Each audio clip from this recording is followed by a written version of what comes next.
welcome back to class. Tonight, I want to focus on solving ordinary differential equations numerically, and to show you the part that typically gets left out of textbooks, and that is how to actually do it. There's most traditional books will explain a fair amount about different methods, and they give some great examples. But just sort of it's the nature of software, you know, it's constantly in flux, so it makes it a little bit challenging to write a good, durable textbook that will have extended examples of how to run the current software. So that's one thing we can do in class that's not so easy to do in print. So tonight I have running on this machine a copy of Octave. So I'm showing you what the free software will do. And of course, Octave is a lookalike, a free open source lookalike to MATLAB. And as I mentioned last time, MATLAB is available online. I looked today, and it's a 30-day trial. You can, so realistically for this course, if you wanted to try the commercial version for free, you could. And as a student, you can get a copy pretty inexpensively. So if you found that it was useful, you probably could afford it. For commercial use, it's really quite expensive. So, but on the other hand, for companies that are doing large scale and large scale problems and have a need for real cutting edge accuracy, there's probably nothing better out there than MATLAB. And so, you know, a few $1,000s a year for that when you're, you know, running a large commercial concern, that's very, very reasonable. So, and one of the reasons they make it cheap to students is they want you to like it, and then when you go off to your future employer, you'll convince them to use it. And it's a pretty good strategy. You know, other companies have been doing it for a long time too. So tonight, what I'm going to do is, first of all, I am going to try to show you in outline form what we're up to. So I think everyone can see the document camera now. Here's an outline of what I want to do. First of all, this will just take moments, but I want to quickly remind you how to do some basics in MATLAB or Octave. So how do you make a matrix or a vector? How do you multiply them? How do you take a scalar multiple? How do you transpose a vector? And how do you use the up arrow to get to previous commands? The only reason I'm going to go over that briefly is because I'm going to be doing it for the whole lesson. And if you don't remember it, then, you know, that would make it a little bit awkward. I'm also going to show you the who and the whose commands and how to clear various things. And then we're going to move on to talking about M files. M files they're called that because that's the extension they're saved by. So if you're going to save a file and you called it my file and you wanted to put executable MATLAB code in there, it would be myfile.m. So how to create functions and scripts, and how to call or pass one function to another function, things like that, which we have not talked about in the past. Then I'm going to talk about graphics and interpolating functions and show you how to do it. And let me see, somewhere along here, yes, in the next point, then we'll talk about computing numerical solutions to ODEs. And I want to raise this point again. Why do I even bother with interpolating these points that MATLAB is computing for me with a spline function, why not just use the ODE solver? Well, I have a reason for that, and I'll explain it as we're going along. And then I want to just solve some specific equations. So here's ODE modeling an RLC circuit or a mass spring system. We can solve either the homogeneous or the non-homogeneous equation. I'll show you how to do that with MATLAB and graph it. The van der Pol equation, we actually saw that last time. And last time we did not do this, a review of the Latka-Volterra predator-prey models. And also you can add a term to those to model a carrying capacity for the prey in whatever environment they're in. So that's the outline for tonight.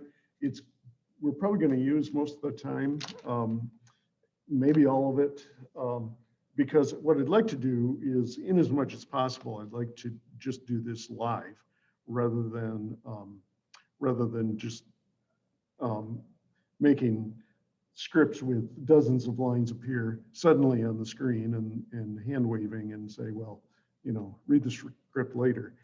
It's really quite a bit better, I think, if you can see it develop for yourself. So if you have a copy of MATLAB or Octave to work with as we go along, that would probably be good. But I'll make files available and such afterwards, so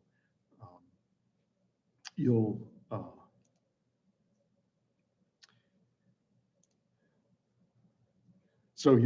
be able to get all the details just by downloading if you want them later. And I will be posting a homework assignment. There's not one yet, but it'll be to solve some equations and some systems of equations and to graph them and things like that. So if you use my code and just modify it, it should go well.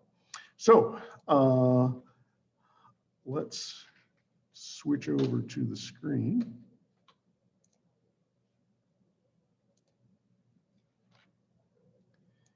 And I think you all should be seeing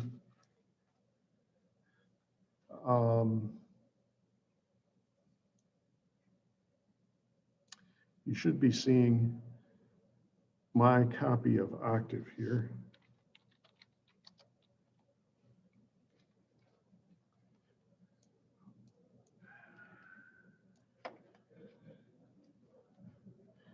So if that's not the case, for those of you online, please speak up and I will, I'll fix it because I can share it. Okay, well, why don't we start from the very beginning, because these are all things to know. I'm turning off Octave so I can start it again. So if you have Octave or MATLAB when you first started up, it would look something like this. And there's, this advertisement stuff here with Octave, and I'm sure MATLAB put something up too. Here's a handy command. CLC means to clear the command screen. So I can just get that cleared off and see it conveniently. And the other thing I want to do is type in, for Linux users, this will, maybe it's the same on Windows too. PWD, I think, might work with Windows. Just print the current working directory. And that's the directory this is pointed at. And I can type dir here. It shows me what's available. And you'll notice that, well, I don't know how you would tell, except that they don't have an extension, that demo and old demo are folders in the projects folder. So I can give like Unix or Windows commands for navigating the directory structure. So I'm in the directory now, demo that's inside of projects. And it's handy to be able to have that capability, because when you're doing a project, if it's a very complicated one, you tend to produce several files. And this is just a way of keeping them all grouped up, and it saves you the trouble of trying to sort out one from another later on. Okay, so just a quick reminder, if I wanted to create a matrix, I think what I've done in the past is something like this. A equals the left square bracket, let's say 1, 2, 3, 4, and then right square bracket, and that gives me the matrix. That's one way of doing it. Oftentimes when people are programming, you'll see it done this way. A with the square bracket, they'll put it all on one line. One, and then you could use commas or spaces or both, it doesn't matter, to separate elements on a line. But then a semicolon will jump you to the next row. And I don't know, how about this? -2, 1.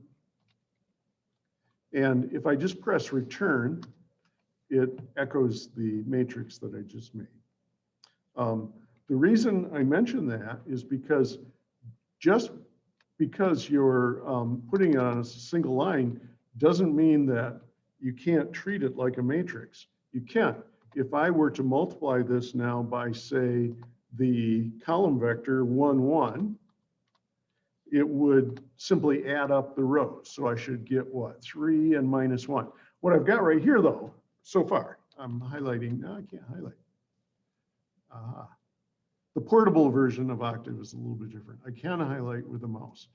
Okay, that 1, 1, just as it's typed, is a row vector. If I put a prime after it, it's the transpose, and then that's a column vector. So this will take the matrix with rows 1, 2, -2, 1, and multiply it by the column vector 1, 1, and sure enough, you get 3, -1. So we will be using that occasionally while we're going along tonight. Okay.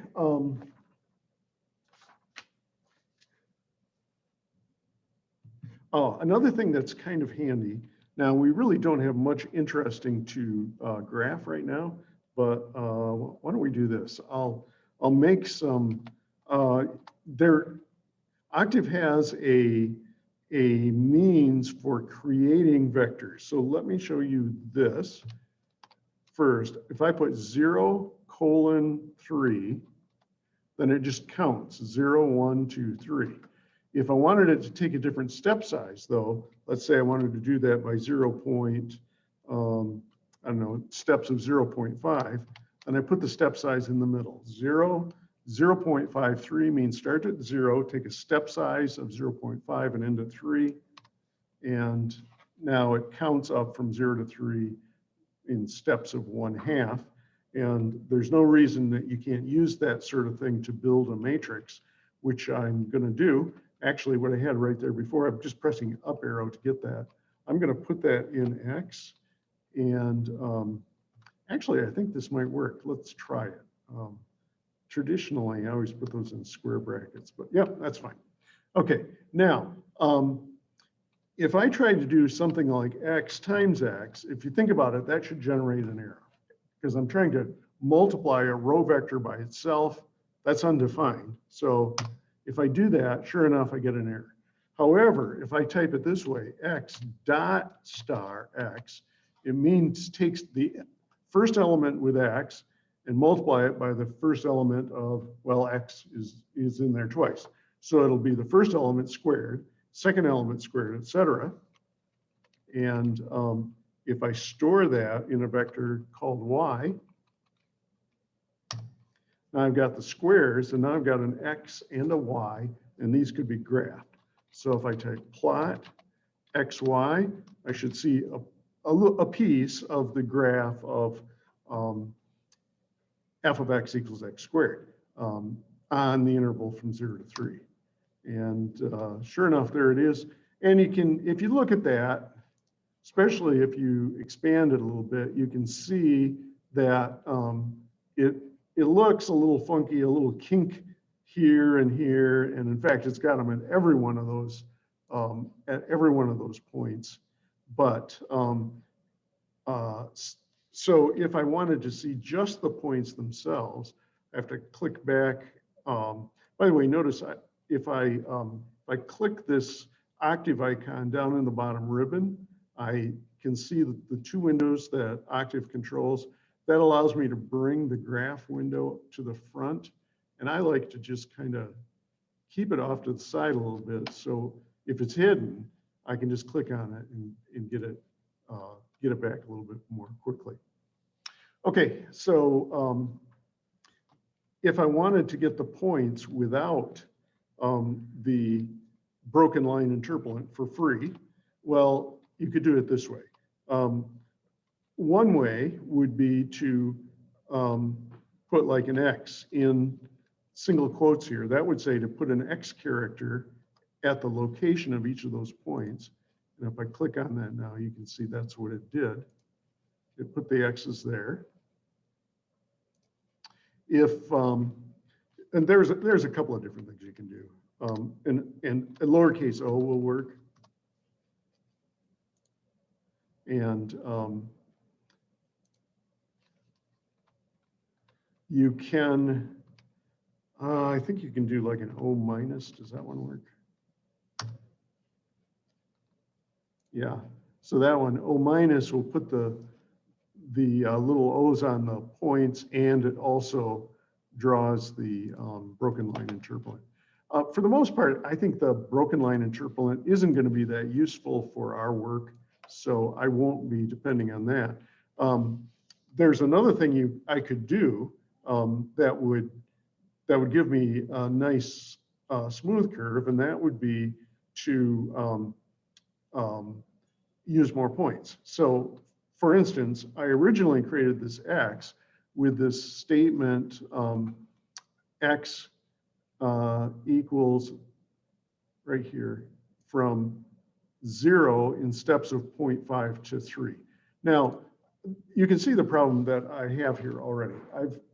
I've done just a little bit of demonstration, and I already have way more commands here than I really want to type in just over and over again. So what I'd like to do is run that again, but just put in some more steps and see how it looks then. You can do that with by editing a file, creating a file. So I'm just clicking on the variable editor here, and it's different on this one. Okay, well, I have another way of doing it. At the command line, I can tell it what I want to edit. Edit, well, what will I call this? Record or record.m. I just want to record my work as I'm going along here. So that pops it up. And for free, and also not with my either approval or appreciation, they get this long blurb about copyrights and such.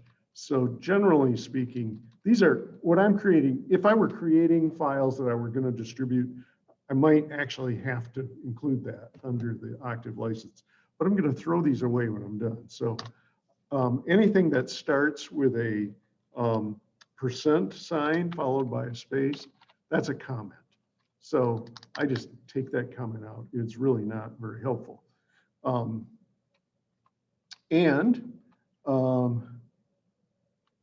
My goodness, what do we have here?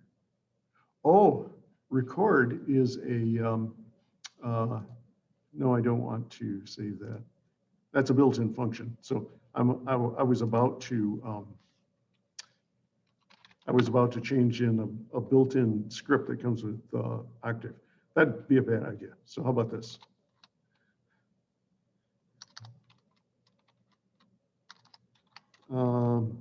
my.m, meaning my M file. Doesn't exist. You want to create it? Yes, I do. That's why I'm doing that. And I'm just going to highlight this stuff. And by the way, this part right here, if you are doing some development work, that's actually kind of handy. It automatically records who made the file and when it was made. So if you're looking back through your old development projects and you come across something, when did I do that? Well, the date will be right in there automatically. In this particular case, though, this is a throwaway file, so we won't worry about it. And it set this up to create a function. I don't want to create a function. I want to just create a script. So I'll take everything out and we'll start over. And what I want to do now is say, what would we do if we wanted to automate this a little bit? Probably something like this. I'm going to say, I'm going to be working with the interval A, B. So I give a value for A, I give a value for B, and what did I have? 3 last time, I think. So I put those at the top of my file, and now if I want that to change, I just have to change it in one place, rerun the file, and I get the whole demonstration over again.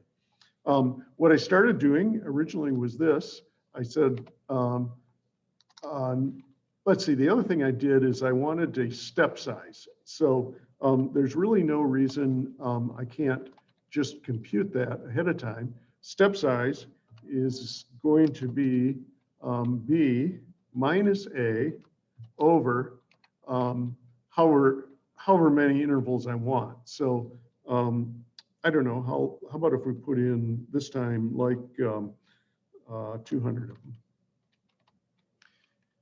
Okay, then I'm gonna make my x is equal to, and now I'm going to create it using those variables from A by step size, ending at B, close that up. Now, one thing you probably want to do when you're writing scripts is to end your commands with a semicolon. Here's the reason. It's not because it, if you were writing like in C and you left the semicolon out, it won't compile. It will run in MATLAB, but that's because the semicolon is not just a statement separator. It also tells MATLAB to suppress the output. So if, you know, I've set this thing up to have 201 points. So I probably don't want to watch them scroll by on the screen. So I'll type in a semicolon after this step, and then I'm gonna, likewise, I'm gonna make y equal to x dot star x, type in the semicolon so I don't have to see that scroll by, and then I will ask it to plot x, y, and we're expecting a smooth curve this time. Now, there's a couple of different things I can do at this point. One is on the file menu here for the editor, and that just popped up. I didn't have it earlier. That's why I couldn't, why I had to type edit from the command window. If I type, if I just tell it to save that file, then it's ready to run. MATLAB is going to, or Octave is going to look at the version that's currently saved. So one option here, I called it my M with the second M was capital. So I can just type that as a command, my M, and it will run. Now you can see in this window on the left here, that's the workspace window. It's showing me that I've got the X and the Y have popped up here. Another possibility, you type who, that will list your variables, or whos, H-O-S, W-H-O-S, no E. It will list your variables and their size. Now, at this point, I can plot X and Y. I've created them, and I should get something that's fairly smooth. And in this case, it does. It looks pretty good. But 200 points seems to be enough for a curve without a lot of curvature anyway. So, so what we've done now is a little bit of arithmetic, and we've also talked about how to put this stuff in. Notice my file menu is gone. Oh, that was variable editor. That's why. Okay, there we go. We've put these in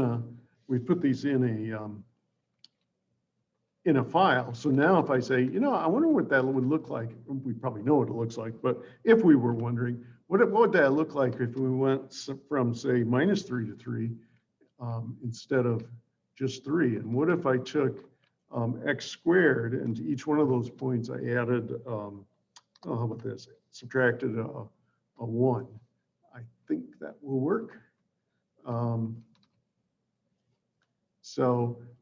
Now the other way you can save and run this is this button right here. it saves the file and it runs the code.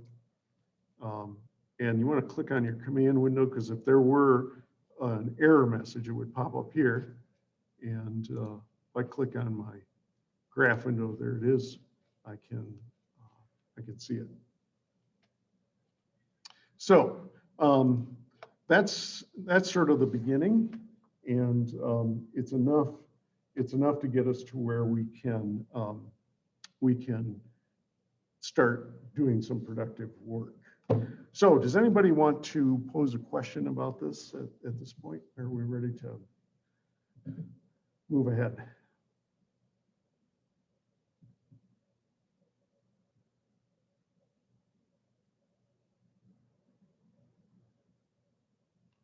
Okay, quickly, I'm going to tell you what I'm doing. First of all, I don't like this mess on my screen, so I'm going to issue the command CLC clear command. It cleans up this window. If I looked in my workspace window over here,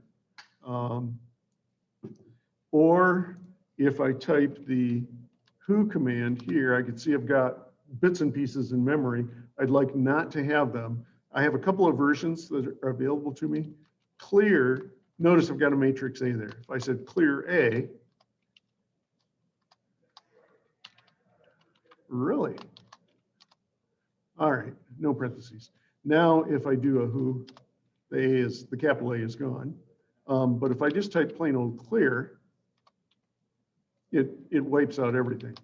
Now, that makes it a little bit of a dangerous command.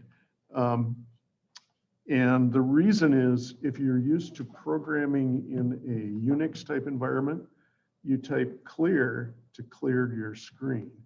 So if you forget, and you haven't been building things up slowly in a M file, then you go to clear your screen and you type CLEAR and poof, everything's gone.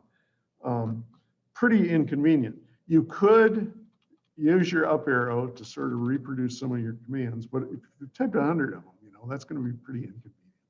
So you want to keep that straight. The other thing is, I don't know if I can do this easily. Let me see. Can I?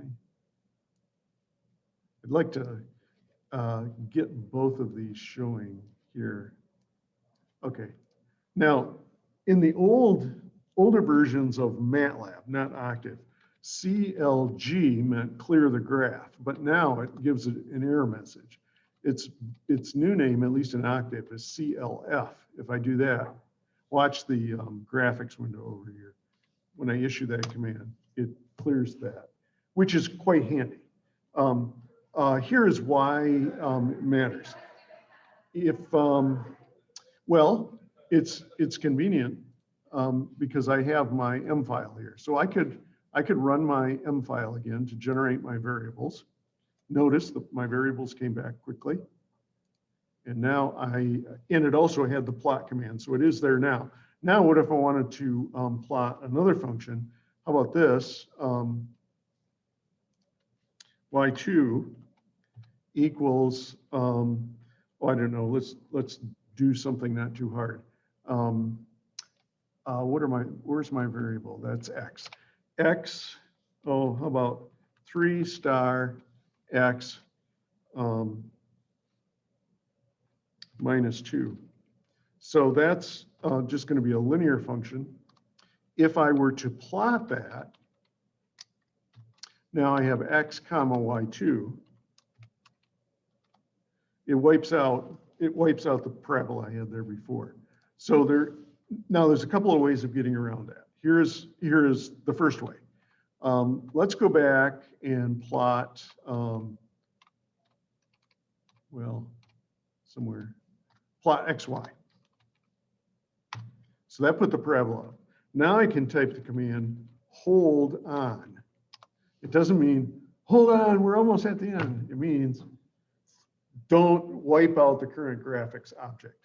Then, and I'm just pushing up arrow to get these. Now I can plot my other Y coordinates, and one is superimposed on the other. So that is actually kind of handy.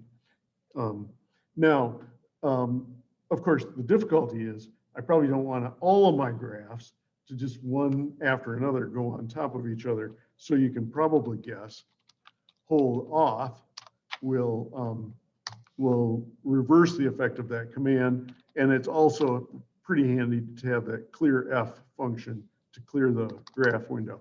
There's another possibility though, over on the graphics screen under edit, I think, I can reset or clear this figure right here. And that's another option. So, okay, so let's start trying to solve some problems. Oh, there's one other thing I should mention. There are two commands that are real handy for M files. One of which I discovered tonight does not work with this portable version of Octave, and that's the command pause. Normally, if you put that in a script, then when execution reaches that line, it will stop. And the reason you might want it, you might want to look at a couple of different graphs. So you type the command there to type plot XY and then pause. Then in the command window, you'll get a message that says something like press any key to continue, and your graph would appear in your graph window. Then when you press the key, then execution would continue from that point, and then you could look at another graph. And in fact, that's what I was planning on doing. It does work on my laptop, but I tried it just before class on this computer tonight. It doesn't work, so I have to work around that. But because we're going to be wanting to look at a couple of different kinds of graphs as we go along. Okay, so that's enough to get started, and I'm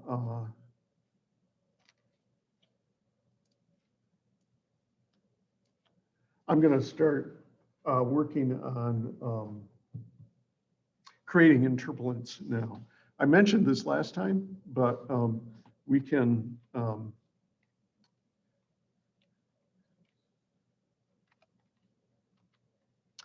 okay, what I'm notice that I'm working in my M file here, and it's for the reasons that I mentioned before. Sometimes you get going and then you think, oh gosh, I should have just done it a little bit different. The M file is really nice for that. You just go back and edit it and then run the whole thing over again. So generally speaking, working in M files is a better option. Another thing I have done, and it works pretty well, this is a Windows machine, so I have opened a command window here, and I've got these files. I can use, say, I think Notepad will open this way. Yeah, I can work with Notepad and then copy and paste into the command window. But I think that's, sometimes it's handy.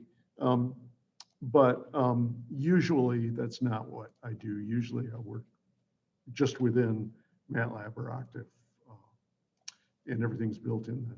Okay, so I'm gonna produce some. I'm gonna produce a sequence here. I'm going to call these the knots for a reason I'll explain in a minute. I want this to just be a sequence. Let's say, let's go along at about 0.5. And I'll go to 6.5, which is a little bit more than 2 pi. And then I'm going to make, actually, I'll call that the x coordinate of the knots. Y knots equals sine of x. And I think I will go ahead and not put semicolons here, because I'd like to see that output and make sure that it's doing what I want. So for scripts like this, a standard way to develop these, you just type a little bit, run it, and see what's happening. Woo, I'm getting a lot of stuff.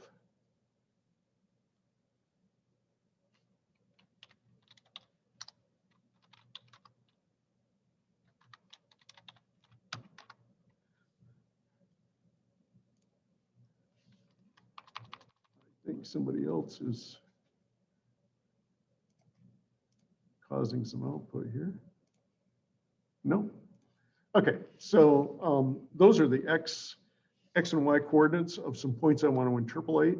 And now I'm going to, just to get a sense of what we're working on now, I'm going to ask it to plot X naughts, Y naughts. So let's run that. And I don't see a thing.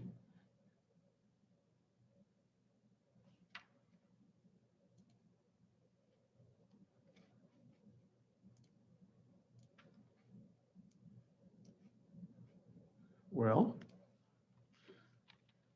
oh,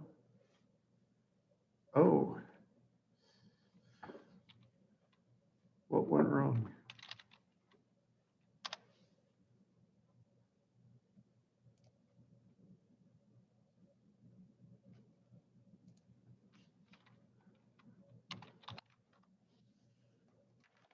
Okay, X naughts 1 by 14, Y naughts 1 by 201.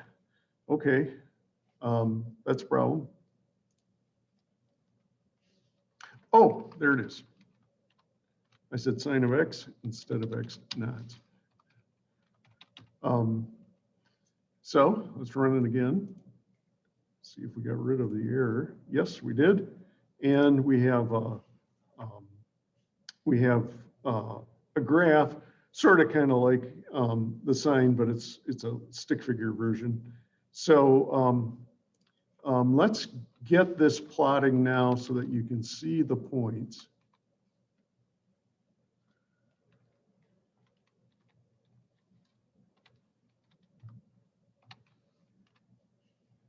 And run that again. Okay, so there's my graph and a stick figure version of the sine curve. Okay, now it's not that that's such an interesting graph. It's not. What I want to do is show you now how to make the spline function and then plot that to get a nice smooth curve. So what I'm going to do is this. I'm going to say a spline, by the way, is a kind of function known as a piecewise polynomial. And if you hang around MATLAB circles, people tend to refer to those with the abbreviation PP for piecewise polynomial. I suppose other people might think it means something else, but it means piecewise polynomial. So I want to produce a spline function that goes through the X naughts and Y naughts. Now, a spline function, these are in between the dots. We have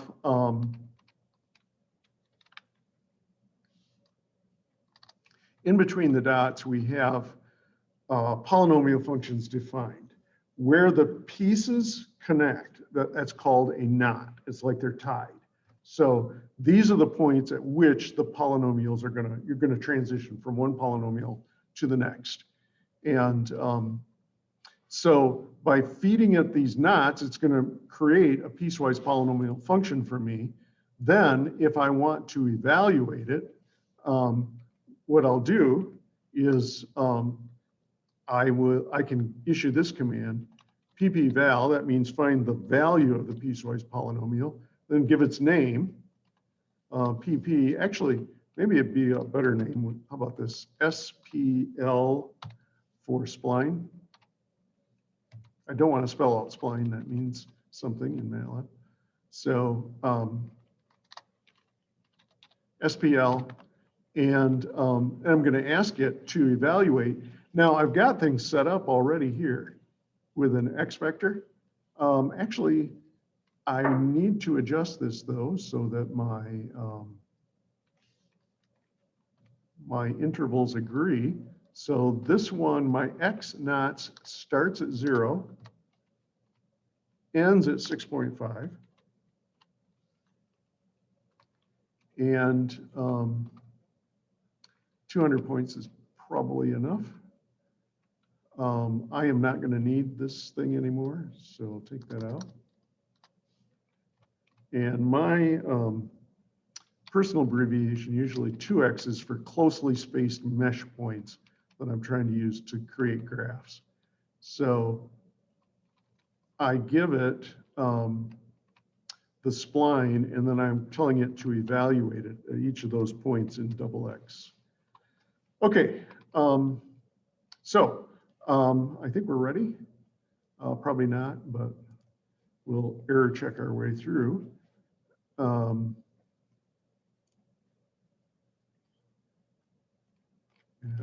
getting a whole lot of stuff here. Oh, I didn't set it equal to anything. YY equals PP val, and I want a semicolon so that doesn't load up my command screen, and then I will. So this much here plots the knots, and I think I'll do that with an X, and then XX comma YY will plot the curve, the spline curve. And we should be close now. Yep.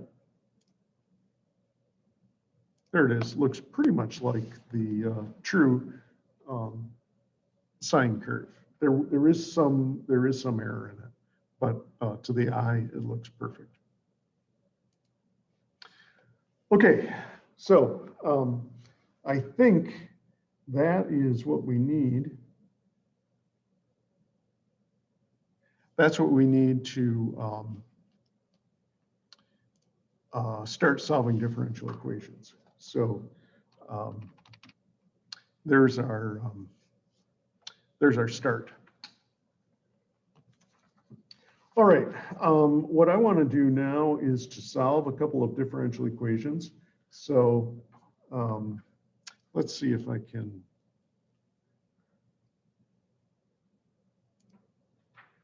Quickly.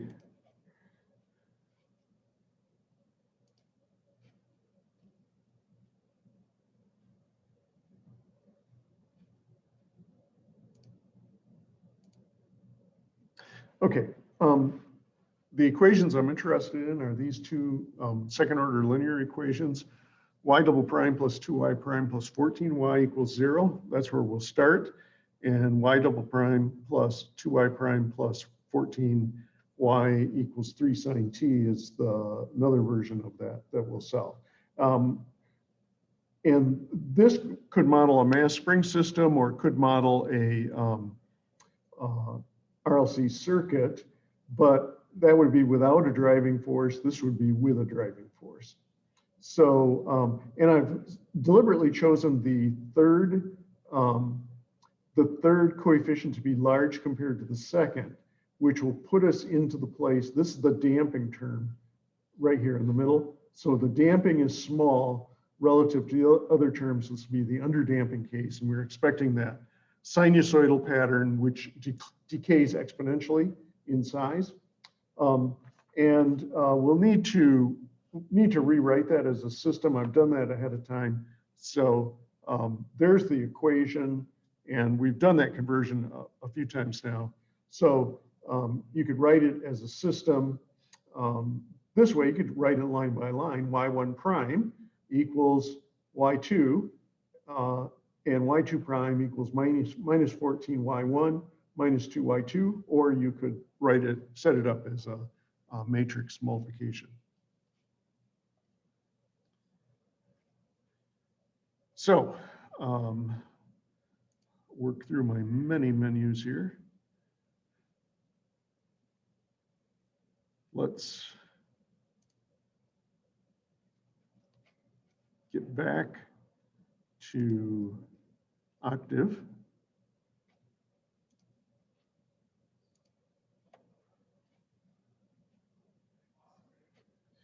Okay, so we have this M file started, and it's a perfectly good way to continue.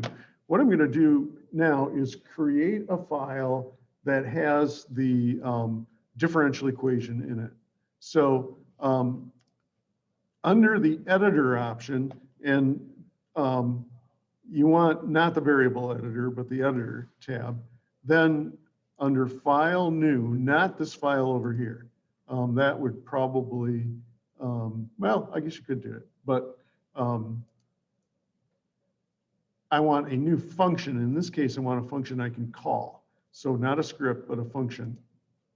And I'm going to call this ODE1. And I'm getting a template here to work with.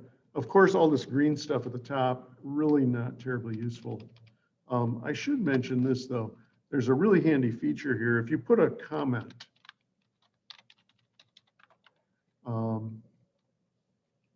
and I will probably give this a meaningful name here. I'll call that dy dt. And our inputs will be t and y.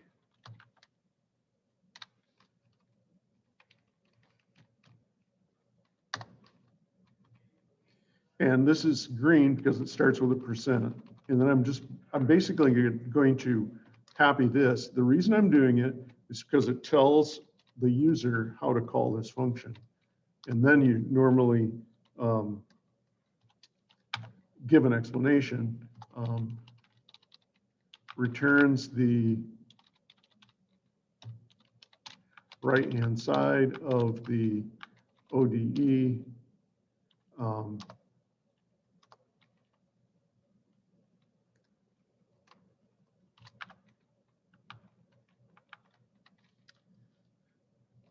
y double prime plus 2y prime plus 14 y equals 0.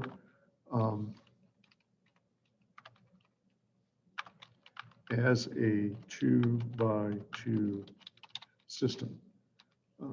Okay, now notice I don't have anything but comment here. I'm not actually writing a function yet, but function appears here, which informs the Octave interpreter that we're starting with executable code. And then you just write what you want to happen here. So what I know is my matrix has a 0 followed by a 1 on the first row. Then it has a minus 14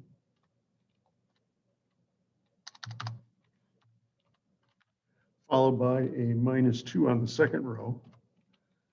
And I want to multiply that by the input y. I'm not going to use t, but that's okay. The ODE solver likes to have a function of 2 variables. And then up here in the declaration, I said I'm going to return the value in the variable called dy dt. So I should do it that way. And I don't want this echoing from the function call. So I put a semicolon right there.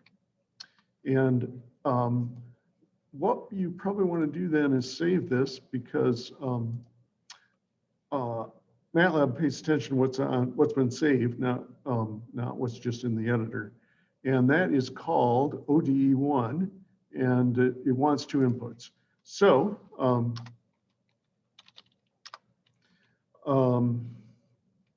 let's test it.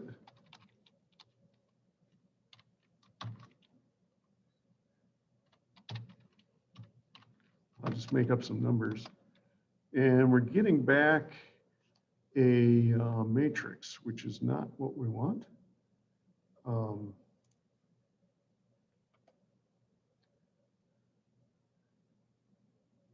Oh, yes. Of course. The y should be a vector with 2 entries, and it'd be nice if it were a column vector. So let's try this again. T, that's just fine, but this needs 2 variables because I've changed it to a system.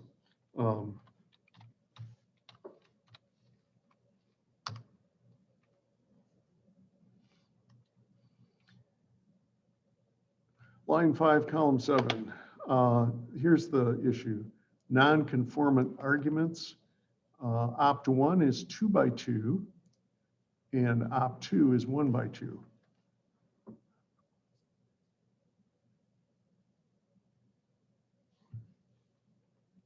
Well, let's see. That's a 2 by 2 matrix already. And how did I call it? Ah, here's the problem, prime. Okay, it works. Now, that raises an issue, and that is we're not really quite sure how this might be how this might be run. So if you're coding here, it's actually a good idea to put in an if statement. If size, well, how about this? If size of y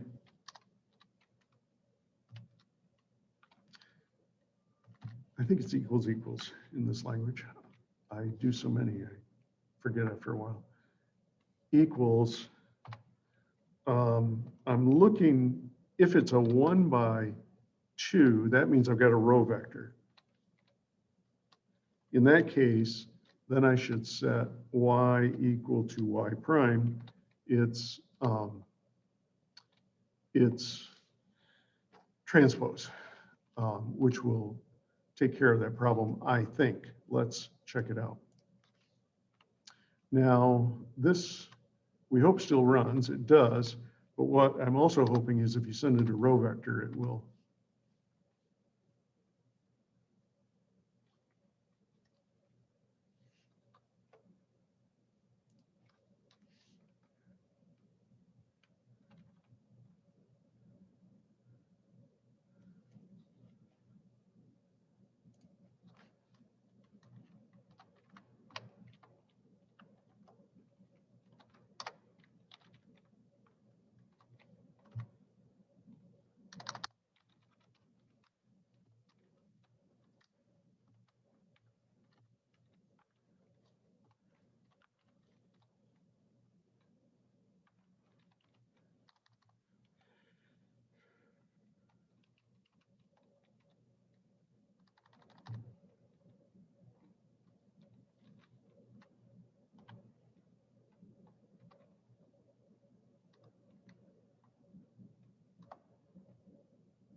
Oh, okay.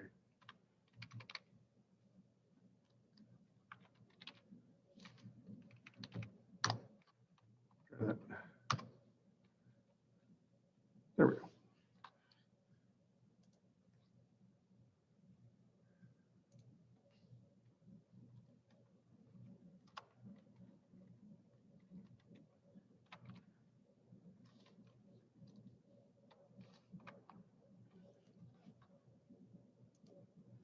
It likes an end after if.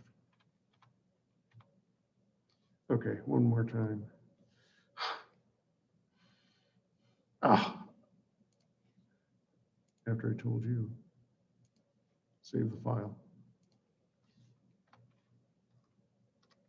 Okay, now it runs with a row vector, and it runs with a column vector, and there is our function. This is critical.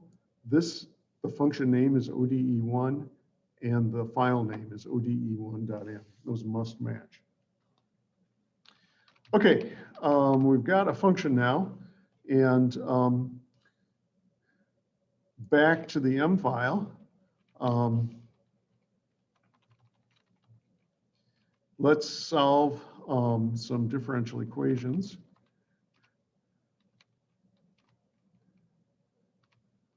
So far, I think probably useful stuff up to here. These are no longer going to matter, so I'm going to comment them out rather than trash them. I might want them back in a minute. Spline, I probably will work with that later, so I'll comment it. But for now, what I would like to do is just solve the ODE. So All right, what we want to do is run ODE 45. We want to give it the name of a function, and you do that by putting the @ sign in front and then the name, ODE1. Then you have to give it the range of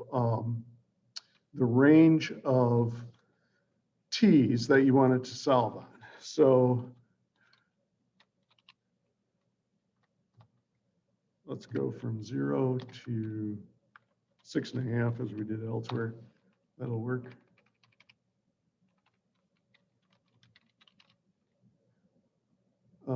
That's troubling. I don't want to duplicate a built-in name.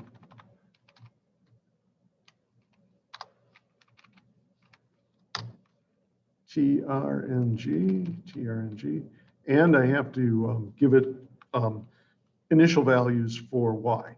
So how about this? 1.2 and -2. So that's the function value, and that's the derivative value.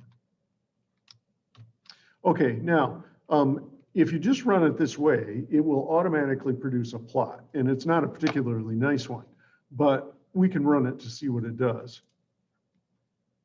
And there it is. It's drawing the function. Notice it starts at 1.2. Let me make that bigger. A little bit more than 1, and it starts with a negative derivative. So that's the function right there. And this is the derivative of the function. Now, I think that's not such a nice plot. So what I'm going to do is this: rather than have it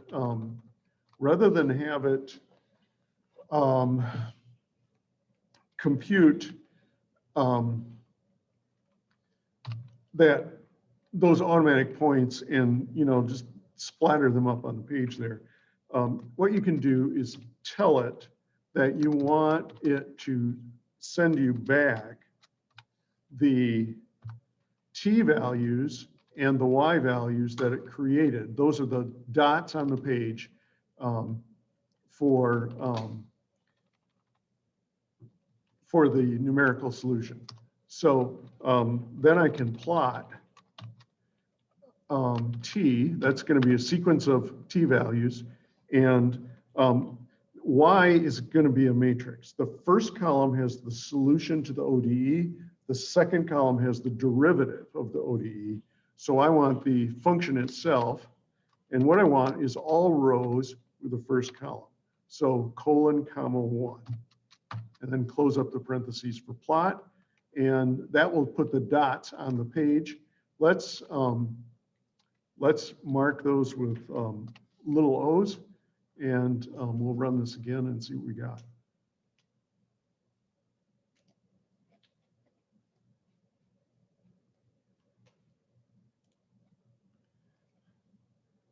Looks like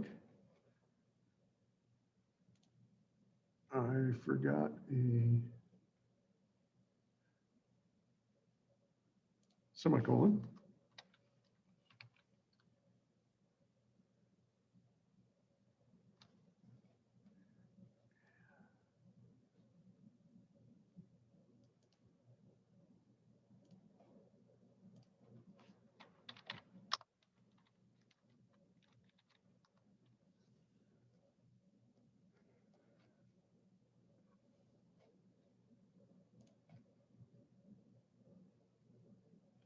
And I should be seeing that plot.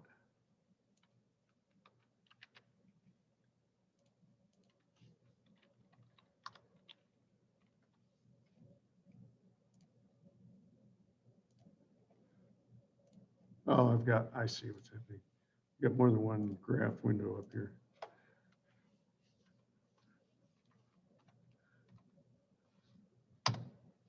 Okay, yeah, so there it is. Those are the dots on the page. All right, now a good way of doing this is at this point in t and the first column of y, I have computed solutions to the ordinary differential equation. At that point, it would make all kinds of sense to create a smooth curve to go through it. So I'm going to do that with a spline, and where my information now is in T, and the first column, all rows, first column of Y. So that's going to create a spline function. Then I want, what I want is something like this, where I compute a tight mesh of points that follow that smooth curve.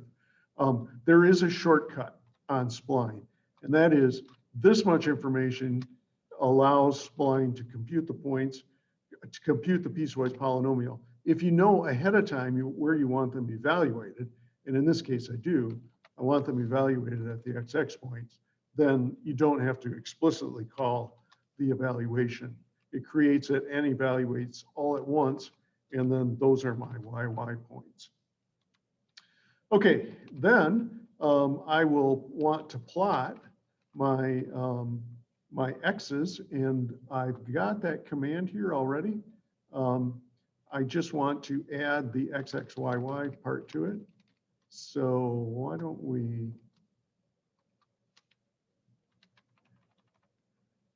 modify this one.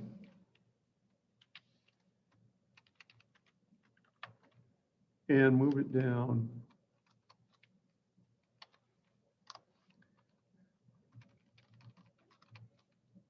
Where that one is.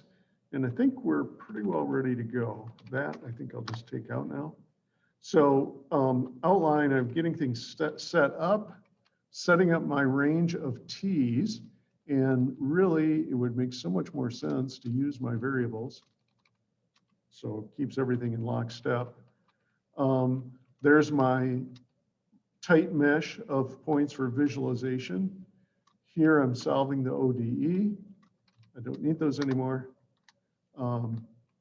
Here I'm creating the spline and interpret and evaluating it at the tight mesh of points XX.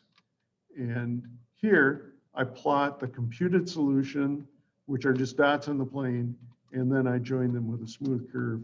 And after things have been debugged, who knows, it might run the first time, but it's not at all unusual when they don't. So let's save and run. Look at the command window. I didn't get an error message, and looks like I have the solution.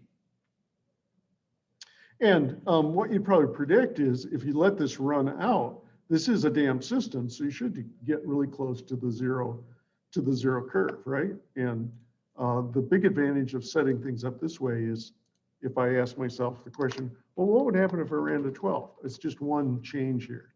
And then I just save and run again. And yeah, sure enough, it's flattening right out. Okay. Now that is a lot of work, but once it's done, I can now modify things to get other, to solve other equations, to put in a driving function, something like that. So let's go back to our ODE now. And remember, I said, well, here's another possibility. What if we added, a sign to this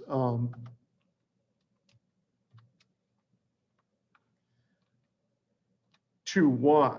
Now I'm going to have two components here, an X and a Y. So I'll put my semicolon here. So the first row goes here, the first row goes here, second row goes there, and I'm going to want to transpose that. And what I want is, remember, I set this up so that it's being handed to T. So I can say, okay, to the on the right-hand side, I want to add a T. And here I want to add nothing. Okay.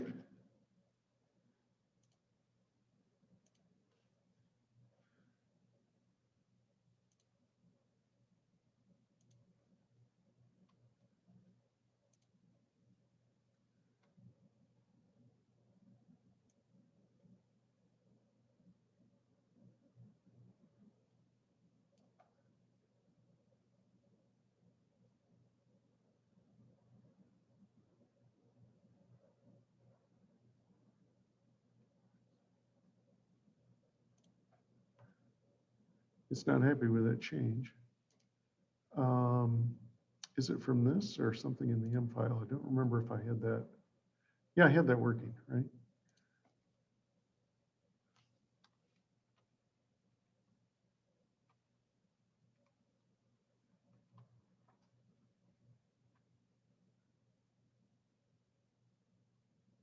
Oh, right there. I've tried to make it vertical format twice.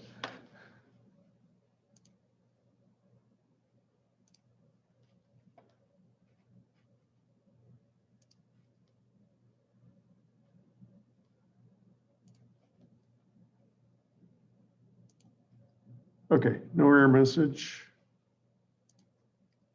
And look what we get. That's our sine curve taking over.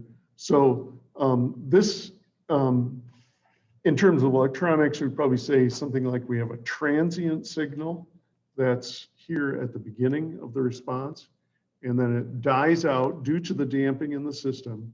And here we're just essentially echoing the input. And now that the code is running, you know, you could ask questions like, well, what would happen if we doubled the frequency of our input, for instance? Well, it's easy to do now.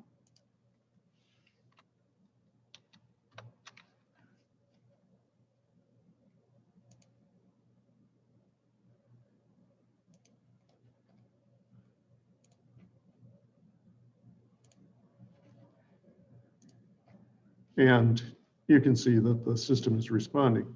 Of course, if we computed, we could find what the natural frequency is of the system is. And if we put in a signal that matches that, we should start getting a growth in the signal. But that's for another day. So we've solved now this second order linear ODE by converting it to a system, and we've also modeled what happens if you give it a signal. And you know, at this point, now that the files are at this level, I'm readily able to put in any related ODE. All I have to do is just modify this one line right here to match the right-hand side of the 2x2 system version, and it just runs. So, this is a good start, and I of course I've saved these files, and I'll post them to Blackboard after class. You can grab them if you'd like to make use of them. All right. The next thing I'd like to do is take a look at systems of equations that are not, that don't come from a second order linear equation or some other source. So I think what I'm going to do in this case is to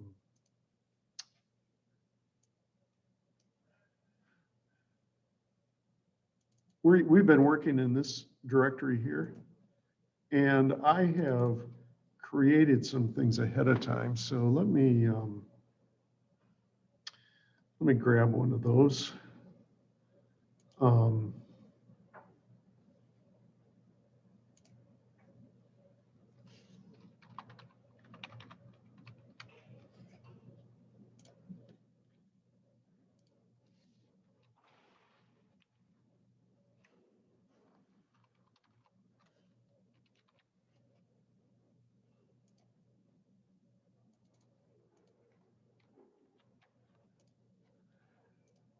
And let's see if we can see all that. Yeah, those files are there. So back in the editor, let me pull up some of these. I want to look at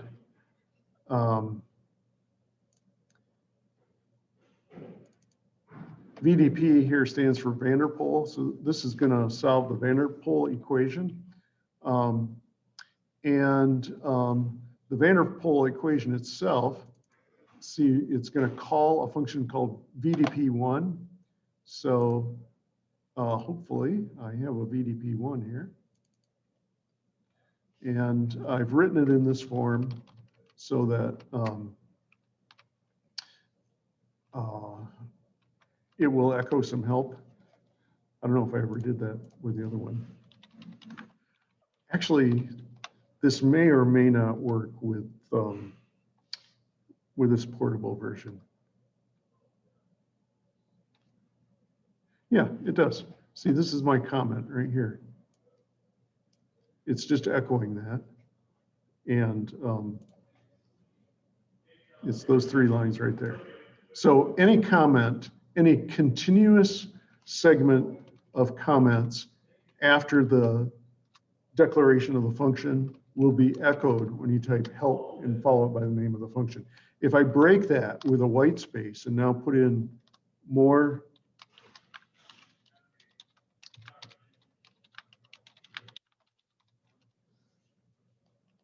here, then if I type help VDP, that does not show up here. It ends at the first break with white space. So, because you might want more. You might want more to comment in detail some other things. Now this is set up to handle the van der Pol equation, which is y double prime minus 1 minus y squared times y prime times mu, and then subtract y. It's a highly nonlinear equation. And the nice thing about solving this is you can look at some interesting graphs with it. Now, this is set up to call, first of all, it's going to call ODE 4.5. It is sending it the name of that function. Oh, by the way, see that star there? That means you haven't saved it. So, and I was messing around with the comments. That's the interval of t's on which I want it solved, and these are the initial values for y1 and y2, you could say, or y and y prime.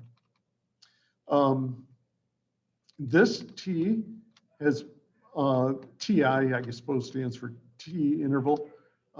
I've set that up just the way I did before by looking at the 2 endpoints and dividing by some number. I took 500 here. I probably had in mind a long interval. And then once I get back, my solutions, the t values, I'm going to get t in the first column of y are going to be plotted with a dot or an O. Probably an O would work better. And then I'm going to also plot that tighter mesh, which has been evaluated at the spline with a spline function.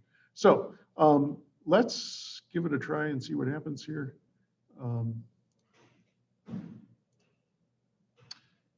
Okay, not seeing an error, not seeing a graph either.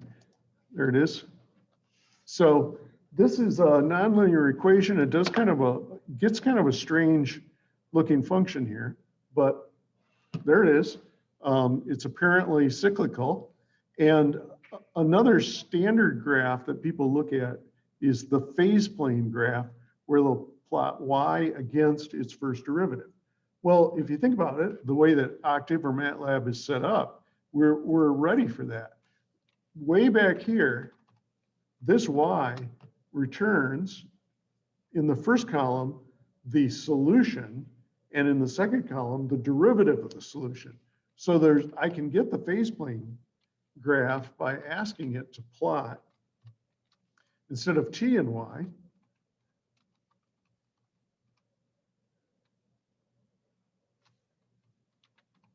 I can plot the first column. I don't know where I get that star from.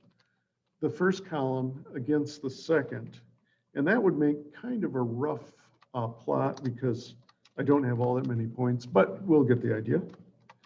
Or I can fit a spline to both of them. And that also is then a way to get a nice smooth curve. So let's save and run. And there's my phase plane plot. And even though it's a little jerky, you can see that it looks like we've got some kind of a point of attraction and we're moving in a cycle in the phase plane. If you wanted that to be nice and smooth, not really hard to get. We've already got a smooth curve fit to the first column of y. So let's call that yi1.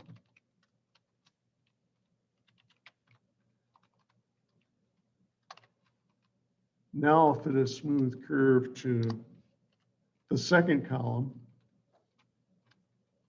And then I will plot yi1 and yi2. Oh, I worked out mine. Should be okay.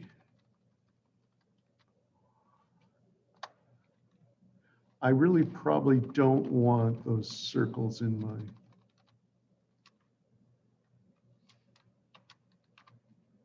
phase plane. That would just be distracting.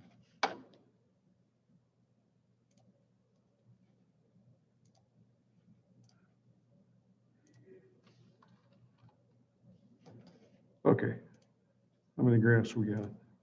Just one.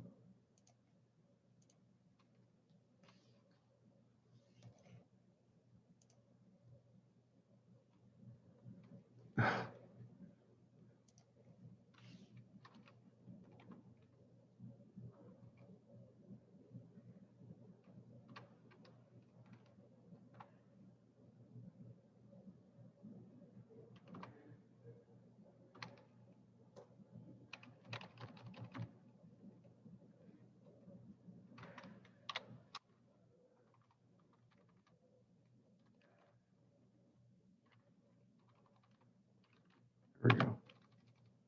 Get the right variables in there.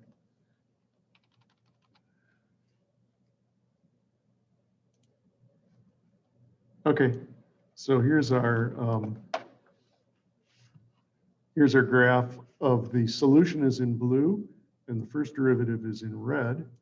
And then we also have the option of following up with a phase plane phase diagram, which is yi1 against yi2.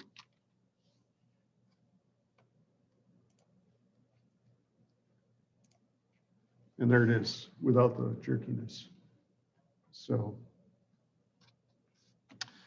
that's the solution.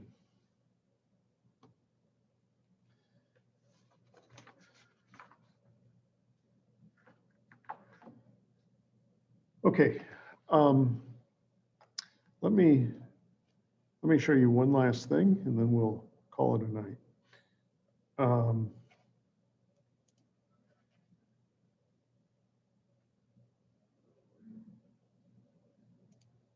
Oops, wrong.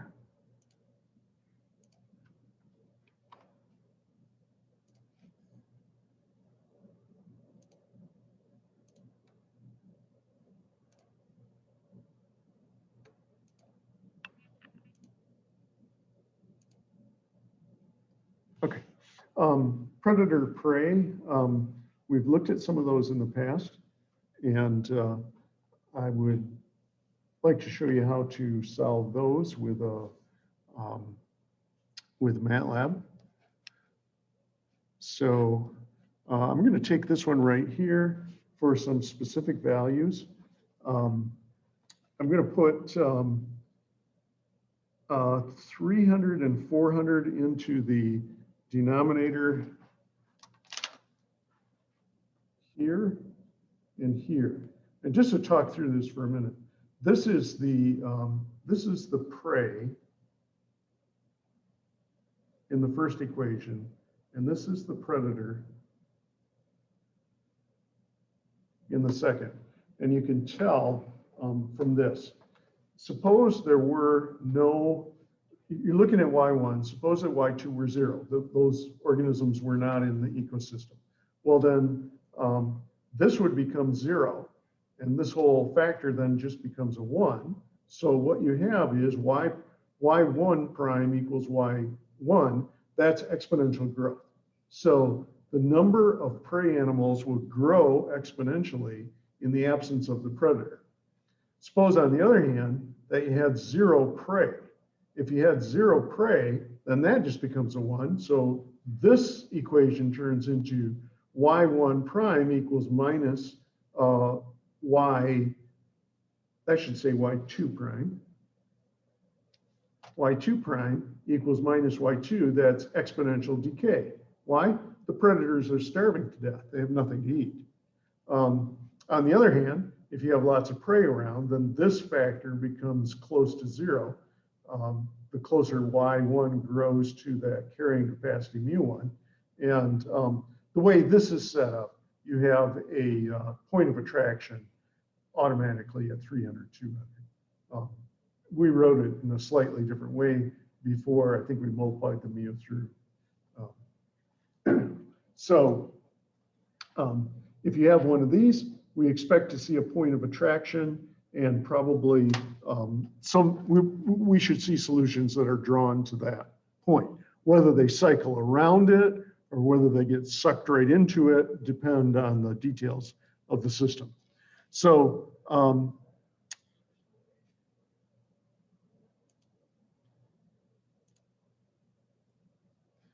we'll switch back now.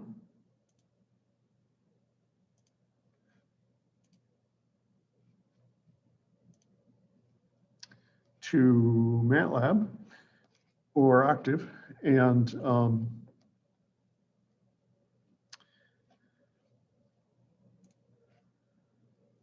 I have these set up.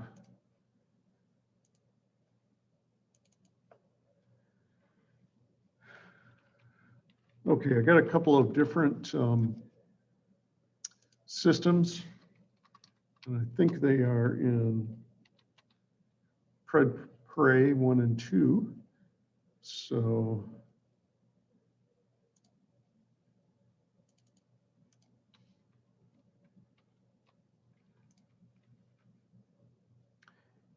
and I think I had a driver.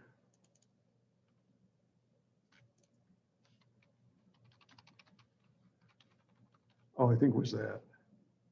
Solve a system with a phase diagram is what that meant.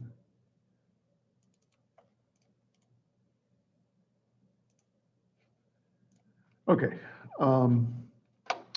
Vanderpool, we don't need that open anymore. Probably don't need that open either. And this, I think, will probably close, but I don't want a menu dropping off here. Okay, so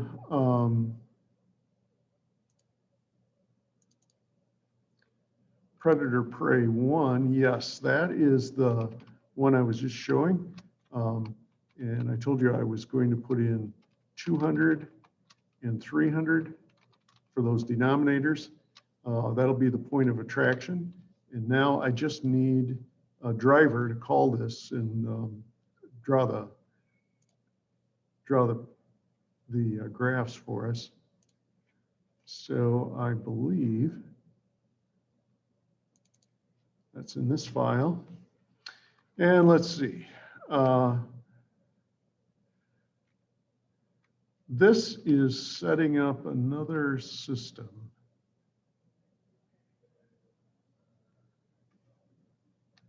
Yeah, I want to get predator prey 1 right now. That's the one we were looking at just back here, predator prey 1. And we have to specify a starting point. Now we're thinking that 300 and 200 is the stable point, so let's not start there. How about 200, 200, and a small number of predators, 50.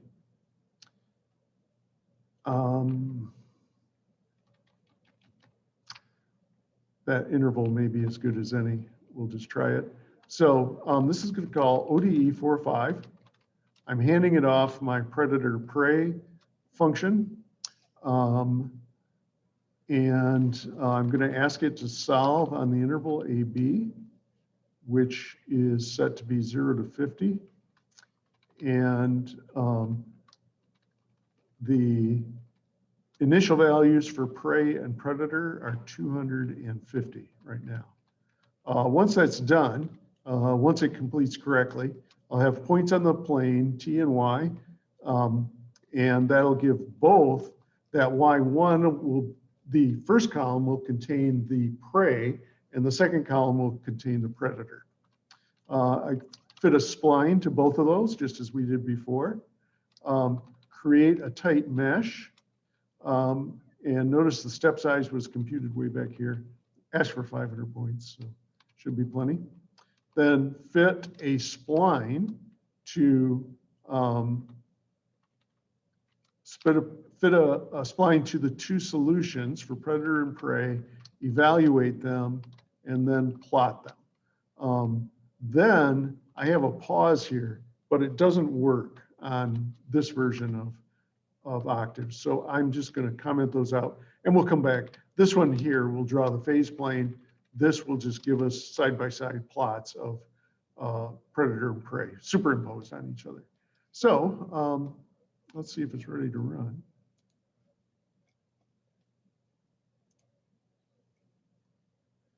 Okay, looks like it ran without error. And what do we have? I'm going to have to pull this back just a little bit to read the legend. Okay, this has just got a generic legend on it. Y1 in our case is the prey and Y2 is the predator. So if you remember, I said I was starting out with a small number of predators down here, relatively large number of prey. And what that does is right at first, there's very few predators, so you get a spike in the population of the prey. And then as the number of prey animals go up, well, these predators, they got lots of food, right? So their population starts growing. But then after a while, because the predators have increased so much, you get a sharp decline in the number of prey animals. And then a little bit out of phase, that produces a sharp decline in the number of predators. And this just goes in a cycle. You can see just at a glance here that this will go around and around. Now, another way I could look at it though, would be back here in the editor. I had this set up originally, I would just pause there, I hit return and it would show the face. But I think pause is not working on this. So we'll leave it in, see what happens. I think it will it'll flash up that first graph and then it will show the stop at the phase plane graph. Yeah, that's what it did. And you can see it's not, it isn't maybe the ellipse that you might be expecting, but it's nonlinear. Nevertheless, it is more or less cyclical. And it is more or less centered around that, what was it, 300, 200? Yeah, so 300 and 200 is that point of attraction is right in there. And this just cycles around it. So we're able to solve this numerically and get a good quality graph. We're using spline functions to get that. And you can see why I need so many points. And it's a pretty long curve. It's going around here several times. Okay. Now, the last thing I want to do with predator prey is this. Only I'm going to have to struggle with Zoom here for just a moment.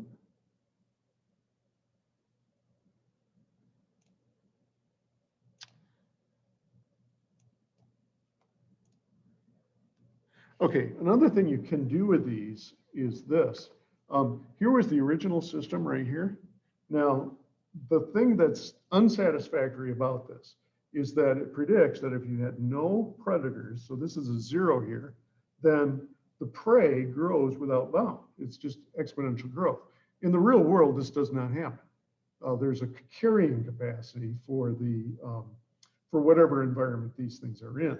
So one way of modeling that is to put an extra term on the differential equation that's modeling the size of the prey population. So this is a pretty small coefficient on this. We've got y1 divided by 1,000 and then square it. I actually tried several different values and you get an interesting graph for different values. But if you make this too small, the population just collapses. So once this is squared, I have 1 over a million here, right? So that minus 1 over a million is the coefficient on y1 squared, which is the prey population. So if the population gets too big, then this term over 1,000, this gets to be more than 1, and you square it, it gets big. It pushes down the it pushes the derivative of the prey population to become negative, and it declines. So that puts a limit on there. This is more like logistic growth rather than exponential growth. So let's bounce back here to Octave.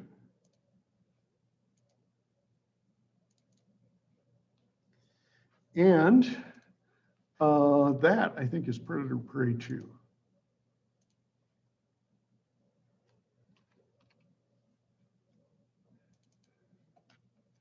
Okay, and you can see it right here. That's where that term is inserted. Notice this is just a matrix here. I've got a semicolon, so that is dividing the first from the second rows. And on the first row, for the prey population, I've added a term. I'm taking y first, the element in the first column, that's the prey population, squaring it after I have multiplied it by 1/1000th. So it is exactly the same equation as before. It's just has this limiting term on the prey population. So let's go back here, and this is going to be easy to modify. All I got to do is tell it, look at another function, pred prey 2, and I would like to stop for a moment without the phase diagram. We'll put that up afterwards. Let's see if we have this ready to roll here. Okay, don't see an error message. And sure enough, we start out as we did before with the predators start to grow. But then you can see now we have a situation that looks more like that damped oscillation that we had in the RLC system with a resistor on. These two populations are in sync in some way. The predator is responding to the prey. So you see the spike first in the prey and second in the predator. When the predator spikes, that drives down the population of the prey, and you have this interaction as before. If we go back to the editor now and turn on these steps to draw the phase diagram, everything else is already done.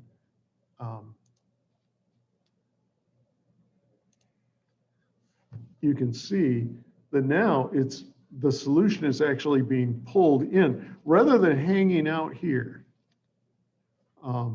It's a lot like the damping in a mass spring or electrical system, and the transient signal is dying out and you're being pulled into this point of attraction here, which you can see is in fact about 300, 200. It's not quite 200 anymore, and probably not quite 300 because we put that extra term in there. It's no longer linear, but it is close to that same solution. Okay, first of all, thanks for sticking with me. I know watching someone else code is probably not the most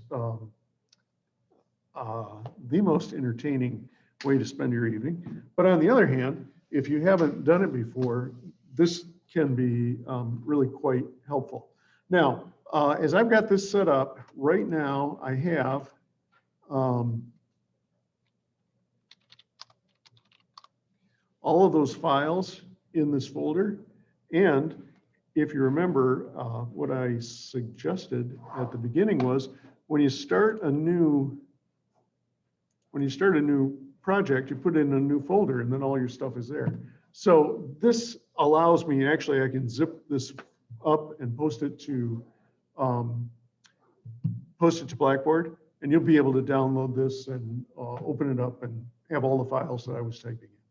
Of course, they got edited as we went along, but that makes it makes some record of what we were doing, and these things actually run now. So it gives you a model to work from when you do the homework. Okay, well, that's it. I'll see you on Tuesday. By the way, we're getting close to being done with this course, right? I think there's 2 weeks of class left, and then the final. You shouldn't smile too much when I say that. Is the final going to be cumulative? Or Yes, the final is cumulative. Brush up on some of the earlier stuff then.